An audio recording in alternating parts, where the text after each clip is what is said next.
Hey, Hi, hey, we're Paul. on. Hey, it's working. I don't know what happened.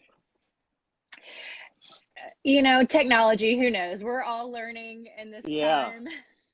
But here we yeah, all are.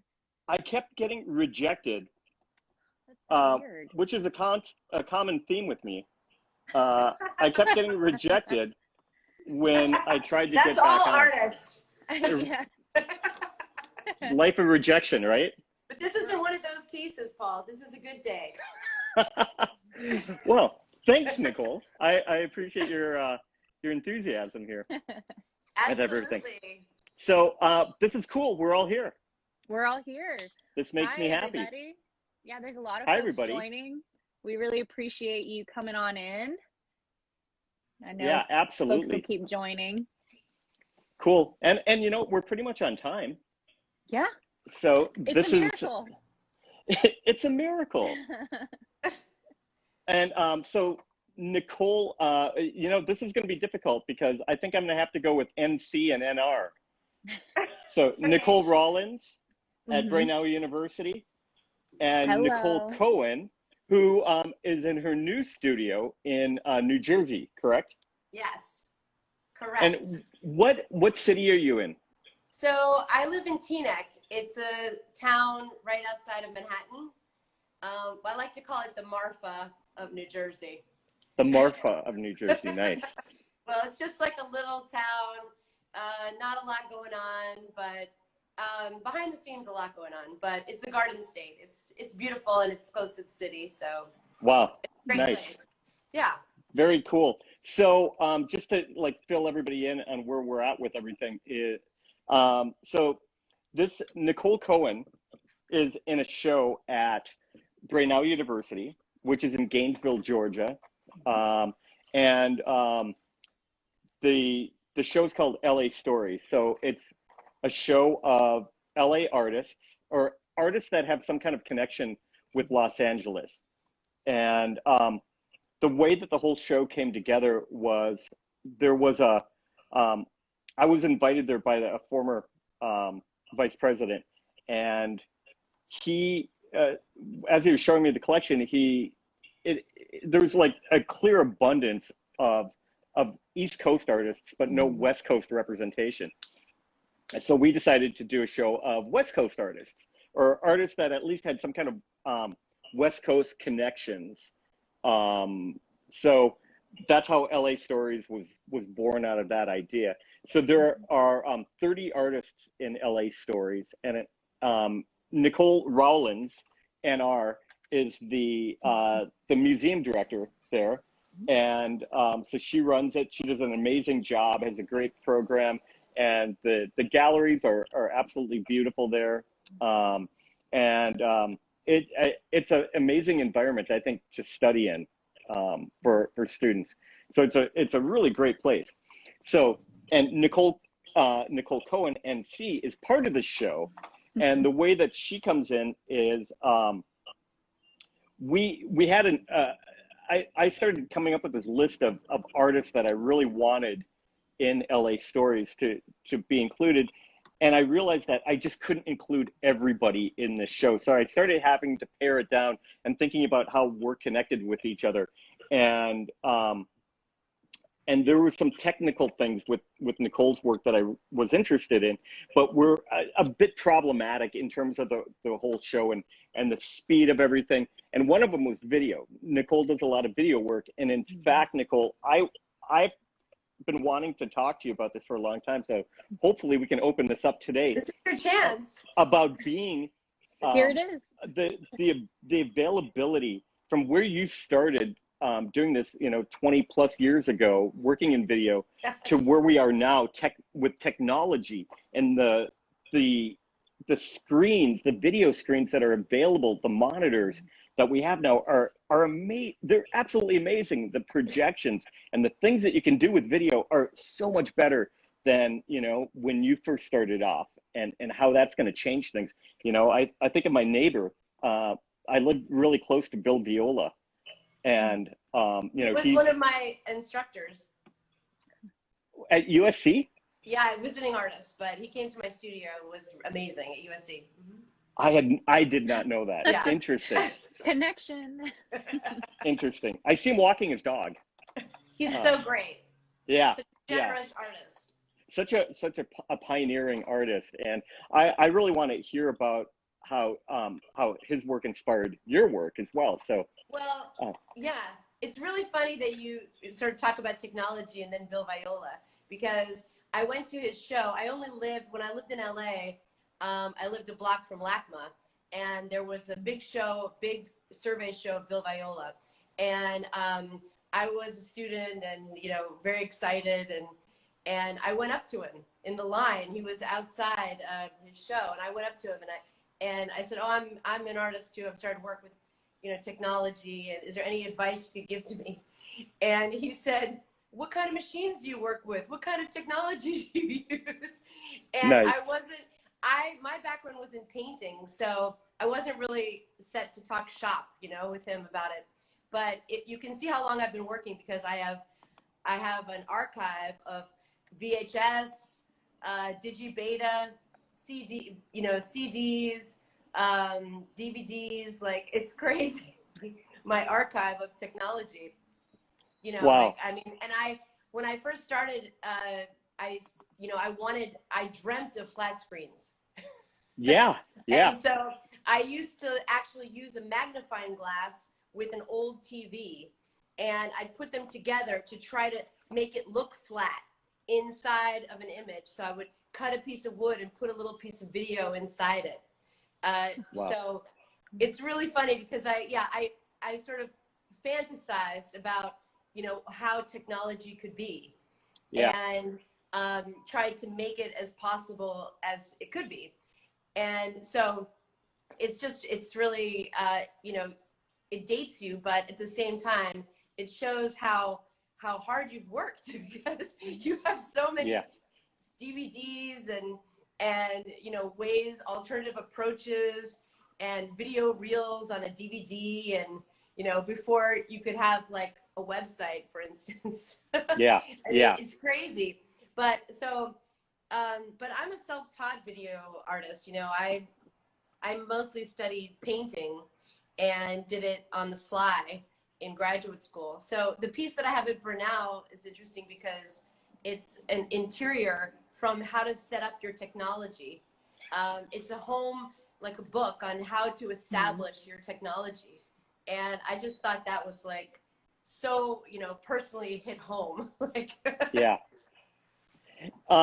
It's interesting too, because I think, one of the questions I wanted to address was how your collage work and your video work, like where do you find them overlapping, and where do you see them being distinct from one another? Yes. Well, I pulled up a video. Excuse me, I'm still here. My dog has to go out. Yeah. Oh, okay. Short interruption. It's the joys of doing these kinds of things live. I think. Show some of this video while you're dealing with the dog. I'm back already. That's all it took. Okay. So this is a video.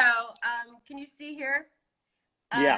This video. So this is a still image. And then we have like liquid coming into the room. Can you see that? Yeah. Mm-hmm. Okay. So it's like taking over the image. Mm-hmm. So for me, it's always sort of a fantasy about how to connect with an interior or space, and how to travel in history too. So this is also like a still image with, liquid coming in, or like a way for me to engage in that particular space.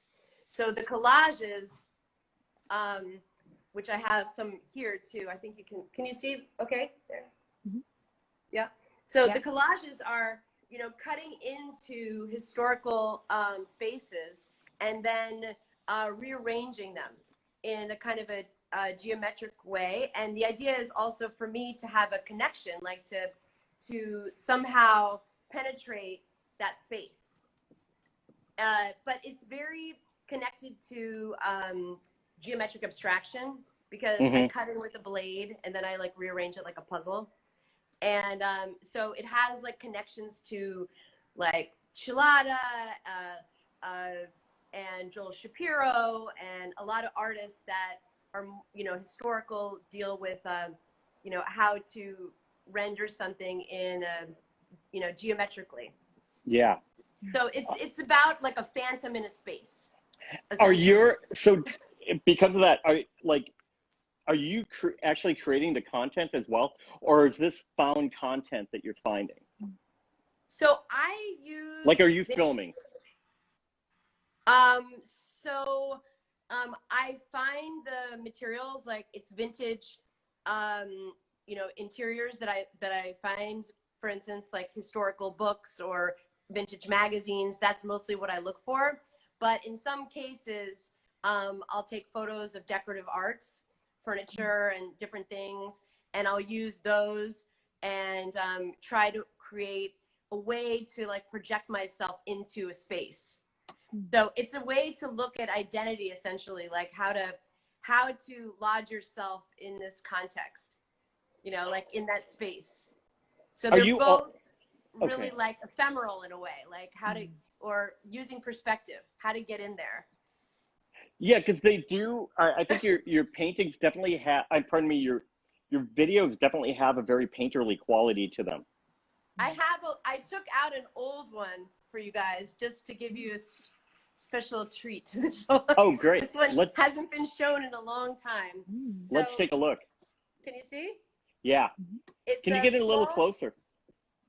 It's a small projection on a bed. So here we go. See, it's an image. And then it's a video of my bed, actually. And I set it up in the same perspective. And then somebody is on top, projected into that space. Huh. Oh, interesting. Yeah. These pieces I did for many, many years. It's on a piece of plexi, and it has like a little projector here, projecting onto it here. So this was something that I started doing in graduate school, like how to literally project yourself into the space, like psychological projection. Yeah. Yeah. Interesting. Interesting. But terms of, I hope that makes sense, like with the collages and the video. But yeah. Well, it's really interesting because they're both collaged, but but your traditional collages are like really traditional. You know, I mean, they're not kind of traditional. They're like really traditional. They're cut and paste, you know, but one of the things that you're able to do with videos is create montage, because you're able to make the images that you're putting on top semi-transparent, right? You're able to control the transparency of them. Yes. Well, the one at Brenau is a little bit different because that's a series it was in a series called Domestic Concerns, a project called Domestic Concerns. And it was collages that I made and then scanned and put onto dye bond. And it was, can you tell us what dye bond is? Yeah, it's a metal that's reflective. And it was sort of, everything I do is sort of an experiment. But some things don't work out and some things, you know, luckily. As far as I'm concerned, it's only good if it's an experiment. Yeah, but this one, the reason of the dye bond is because you could see yourself in it. And so the reflective quality of the collage was something exciting for me, like almost like a mirror or a shadow, you know, of seeing yourself participate. Because then be as the viewer, you become a participant in the artwork. There you in go. That sense. Exactly. Yes. And so, yeah, I just wanted to show you one other of a small projection. But basically, that's something that I'm very interested in, how not to tell people how to have an experience, but to give them the experience. And for them to kind of come up with their own conclusions, you know. Yeah. It's interesting because I think a lot of, you know, there are a number of artists that are interested in doing this, you know, it's funny because I've been working on and looking at these videos that I've been doing of studio visits where I talk about that myself. You know, like as a painter, you're no longer you're no longer an observer to a situation, but now you're a participant in it. You know, and I think that's like, for me, that's one of the big revelations in work that was happening maybe in the 60s and 70s, is that artwork is starting to become more engaging us on a different level. You know, I think of like Jessica Stockholder, Kara Walker, Tara Donovan, you know, as artists that like you're involved in a space, and working in traditional mediums, you're not necessarily able to do that if you work that traditionally, because you're not enmeshed. You know, I also think of it in theater, like Brechtian theater, where you know, there's elements that are going on, theatrical elements like soliloquy, where, you know, the actor turns to the audience and then starts talking to the audience about, you know, and so now all of a sudden the audience is involved in this. I think of a lot, one of my favorite comedians is Andy Kaufman, you know, who was doing the same thing, right? I mean, he's getting the audience is part of the joke, you know, he's involving them, you know, when he did like the whole like, and I think he saw connections with installation art and performance artists at that time. And also at that same time, you've got punk rock happening, which is all about that anybody can do this, anybody can make this, they can go on stage. It's all kind of a DIY aesthetic that really intrigues me. And for me, I really love the direction that you've taken this as well. Thank you. It's like, it really is kind of guerrilla, you know, in that like you know, I mean, it's like, well, why that video that I just showed you of the bed was a bed in the Getty's collection in LA, in the decorative arts collection. And my friend Andrea and I used to always just be like, aren't you tired? Don't you just want to go lie down on that bed? and there was like a guard in the security, and so I was like, Andrea, I have a surprise for you, come over on Saturday. So she came over to my studio and I set up the bed, and I'm like, now you can lie on the bed. Wow. And it was funny because at that time there was a show going on in LA that was called I can't remember exactly the title, but it was something like you know, inspired by you know, by the collection, something inspired by the museum's collection. And I was like, oh, I'm not invited. Oh, well, I have a piece anyways. So I made that piece. Nice. And and we had this idea that we were just going to set it up. I'm sure Nicole's looking up the name of it. So I'm actually typing a comment on my personal account. Oh, okay. to send it to you. So, but anyway, so it is kind of this guerrilla idea of like, you know, projecting people. I mean, I found people on the street, and I'm actually picking up the project again from what I've done a long time ago with these videos. And this is another one. It's a little bit, just trying to focus it here with one hand on the phone here. Hold on a second, too. But I think you can see it. Yeah, hold on a second. 1 second. See? So it's somebody in a space, and then it's overlaid. Oh, wow. You see? So it's like, you know, it's super ephemeral. It's my space in their space, you know, in that space. Yeah. You know? Yeah. I mean, you know, you can look at this too as you know, a working metaphor for so many things, you know, overlapping imagery, overlapping thoughts. Yes. You know, I mean, you could go on and on with this. Yeah. As I have, Paul. Yeah. It's a, you know, it's a synthesis. It's like, you know, what happens when you take the past historical spaces and the present and merge them? You know, what does it tell us about, you know, how we act, or, you know, how to step out of the boundaries, or, you know. Yeah. And I think it also opens up, you know, it conjures up a lot of thoughts too about, you know, history and what history is to us, you know, and I think right now, it's a very hot topic, you know, of looking back and reconsidering history and, you know, breaking outside of like this kind of like narrow kind of focus that we have and thinking in a much broader terms of how we can look at history and from so many different points of view. And so I think, you know, in a lot of ways, your imagery kind of brings that up. It conjures those thoughts up for me anyways.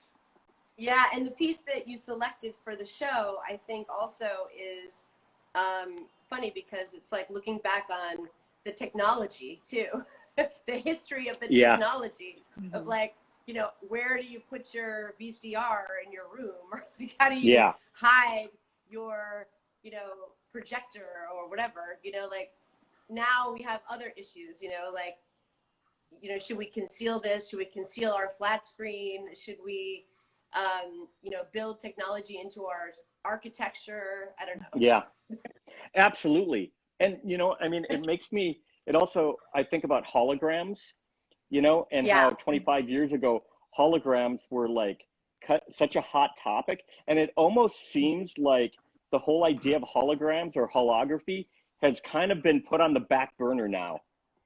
I haven't heard a lot about it. Paul, look, I was going to show you. I just made a hologram. An actual hologram. Yes. A homemade video hologram. This is the piece I'm going to show you here. Can you see it? Yeah. It's like icons from the past in a hologram crystal ball. Wow. Wow. So I'm really embracing the technology. Yeah. And we didn't talk about this before. This is a natural conversation. That's the beauty of this whole thing. Again, I kind of think of Instagram Live as like the new cable access, right? that everybody has access to. We all have access. Anybody can do this. So, and I think with all of this technology, that is like one of the wonderful things about it. I remember working with a lot of Dutch students in around 2000, 2001. And that was one of the big things in Holland was like video was considered the medium to work in because it was purely democratic. There's like no technique to it. Anybody can pick it up and anybody can make artwork using video. And now that even seems kind of like an old idea, I think, in a lot of ways. I mean, it's true that anyone can pick up a camera or anybody can try to make a video, but you know, like, I don't know if you know the artist, Howard Hodgkin is one of my favorite artists, painters. He said, this quote in the New York Times was amazing. He said, you know, art is a language. You have to learn your own language. So you're creating your own language. A long time to create your language. So you can certainly you should try to start, but it takes a long time to kind of be fluent. Yeah. You know, like with what you're doing and reflective and, but you know, there's no better time than the present. I personally feel exactly the same way, Nicole. You know, I mean, because it's a language that we all, not only do you have to learn, you're creating it. And I feel like as an artist myself, that I'm constantly creating new languages. I'm expanding on my language. I just had a studio visit yesterday with a gallerist in Connecticut. And we were talking about that very thing, that it's like, I'm constantly creating a new language and integrating new context, new words, and new things to express with this, you know. My belief is that if you're really engaged in the process, that's what's happening, you know. And absolutely. I mean, sorry, what were we gonna say? I was just gonna say that, like, you know, I love so many conceptual artists, but I feel that, like, in a lot of ways, that's where that's like the limitations that they have on it, is that, well, we no longer want to touch our own work. We're gonna farm it out for other people to do. But in the process, they're throwing out the baby with the bathwater because they're not understanding that what you're getting back from that artwork as you're in the process of it. So it's all important. You know, yeah, it's the concept is the starting point. You know, this is where it all begins. But through the process, you're just making discoveries. If you're paying attention, if you're conscious, you're paying attention to it, and you're in that, you know? Yeah, I mean, you know, my background is in painting. So I didn't even know that technology was a possibility, really. So I approach digital media, you know, from a perspective of painting. I mean, at this point, it's, you know, really become video and installation, you know, like the physical experience of the piece. But it is from that perspective too. So I think, you know, everybody brings a new background. There's not one way to do it, you know, like everybody, you know, like it's impossible to follow anyone exactly. You just have to kind of make a collage of the different things that you're interested in, put it together, and you know, try to find a reason to do it. That's the good thing. In my opinion, Nicole, I think it's also important not to fall in love with artists too much, or like any particular artist too much. For that reason, you know, it's like I think I find a lot of artists falling in love with other artists, you know, their work, throughout history, well, then they you know, become mannerists, you know, they become like in the manner of that artist. Yeah. And it's far more interesting. I mean, when we're creating our own path to the top of the mountain, you know, we're not following the path, but we're creating our own path to wherever the top is. We might not even know where the top is. We're just going up. We hope. We definitely don't know where the top is. Yeah. Sometimes you have to take a couple steps back, and sometimes you fall down. Last night I was watching Running Wild with Bear Grylls. I don't know if you've ever seen it, but it's really an interesting show where they're going through all these different challenges, and a lot of them are like mountaineering and things. But I always think about that they're also going up, but they're falling at the same time. They're kind of catching themselves. And what a great metaphor for, you know, when we're really engaged in our art practice, that's what we're doing. Well, I mean, like you said about the rejection, the element, you know, at the beginning, I mean, that's such a part of, you know, any successful career. You know, you have to have a lot of rejection in order to, you know, keep, you know, pushing ahead and proving people wrong as well. You know, I mean, just keep going. You know, it's always like for artists, you know, that's just part of life. You always have to, you know, go fishing and throw your line out and see what you're gonna catch. You know, in terms of a lot of times you don't catch anything. And sometimes you don't know what you're going to catch. A lot of times it can be discouraging, but I think, I think it can be discouraging, but the reward is so big because you're able to show the whole purpose of art, right? Is to like show the world another perspective. And so, you know, you've got that, like everybody has that, you know, their own perspective. And it's just a matter of like, you know, tapping into that, and nobody can really reject that. Absolutely. NC, I want to turn it over for just a second to NR, and just maybe Nicole Rollins, you can maybe tell us a little bit more about LA Stories as well, to kind of contextualize Nicole Cohen's work in this.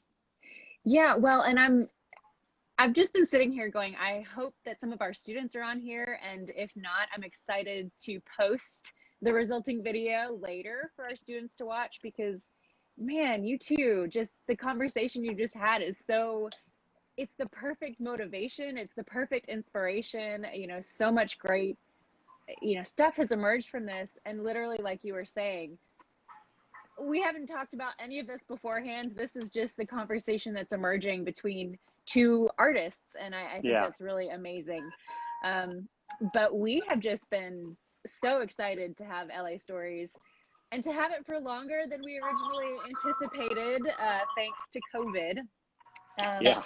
So Right. for those of you who maybe haven't had a chance to see it yet, you can still view it, all the pieces as well as a virtual tour on our website, galleries.brenau.edu.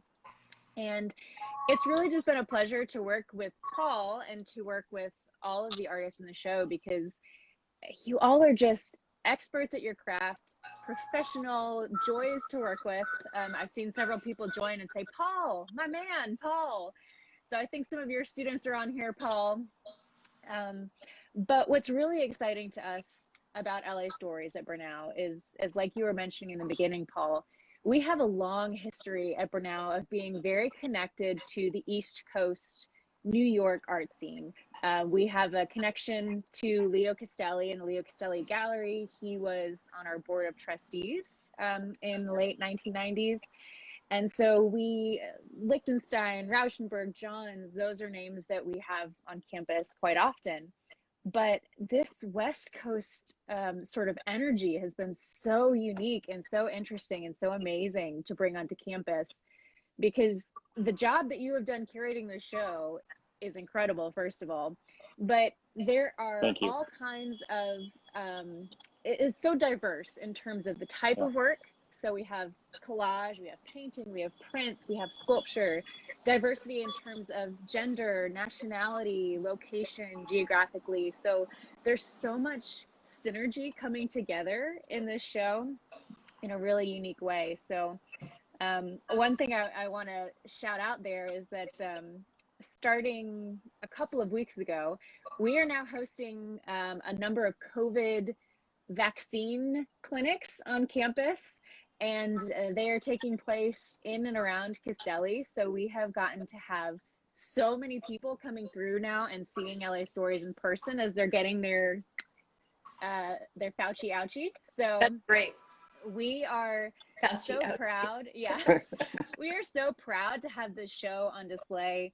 And I can't tell you how fun it has been to watch the nurses and the healthcare professionals administering shots, the people getting their shots, just stop and take a look around and just walk around and look and be inspired by what they're seeing. So yeah, it's just been incredible. It's been really great. And one of the things just that love the show. Yeah, no, and That's great. It's been great. It's been a great experience, I think, all the way around for myself working with these artists. Are, you know, I mean, most of them I've known for quite a while, and all of them are so professional. The work is spectacular. They're professional, It really is. and it just makes the whole job easy. And which, you know, I hope that you guys will come back. We promised to make this 30 minutes long. That was like one of our things, is like, we've got to make this 30 minutes long, and we're going to be doing it over the next couple of weeks. And we're so thrilled to have Nicole Cohen being our guinea pig here. Thank you. With this. So thank you so much. Yeah. You're welcome. Thank you so much. We hope everybody will come back next week, and we'd love to see everybody same time, same place. Same time, same place. Be sure that you're following Paul Paiement. Be sure that you're following the galleries. And this is a great opportunity each Friday to find a new amazing artist to follow. If you're not following her already, follow Nicole at Nicole Cohen. Nicole J. Cohen. Yeah. She has a great Wikipedia page. That's how you know you've made it. You've got That's a great Wikipedia page. Oh yeah. Oh, we asked Alexa, who's Nicole Cohen, and my family was like, "Oh my God, it's answering." Wow. That's well, cool. You guys, thanks so much. Thank you both so much. Thanks, Paul, Nicole. And Nicole. Nicole for all your work. Nicole. And thank you for everybody. Yeah, everybody who joined. Gotten a lot of comments. You know, just people enjoying the conversation. So we really appreciate y'all, and we will hopefully see you next Friday. See you next Friday, everybody. Take care. Thanks, Nicole.